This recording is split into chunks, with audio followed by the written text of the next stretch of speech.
আজ 15ই আগস্ট। সকলকে জানাই শুভ স্বাধীনতা দিবস। যাদের আত্মত্যাগের জন্য আমাদের এই ভারতবর্ষ স্বাধীন হয়েছে তাদের চরণে কোটি কোটি প্রণাম। আর যারা আজও আমাদের দেশ ও দেশের মানুষদের সুরক্ষা দিয়ে চলেছে তাদের জানাই অসংখ্য স্যালুট। জয় হিন্দ, জয় ভারত, বন্দে মাতারাম। আবার আমাদের বাড়িতে আজ আসছে দাদা বৌদি, তাই সকালবেলায় ঘরটা একটু গুছিয়ে নিলাম।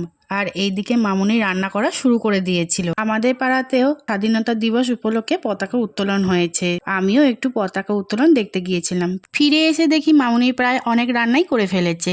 চলো তোমাদেরকে দেখাই আজকে কি কি রান্না হয়েছে। পটল পোস্ত, খেজুরের চাটনি, মাছ ভাজা, শুক্তো, বেগুন ভাজা, আর এখন আমি রান্না করছি মটনের ঝোল। দাদা বৌদি আসতে একটু বেশি দেরি করেছিল, তাই ওরা আসার পরই ওদেরকে আগে খেতে দিয়ে দিয়েছিলাম।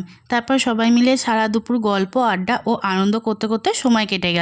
ওরা আসার পর আর খুব বেশি ভিডিও করা হয়নি, কারণ গল্প করতেই কখন যে সময়টা চলে গেল বুঝতেই পারিনি। আজকের দিনটা তোমাদের কেমন কাটলো কমেন্টে জানিও।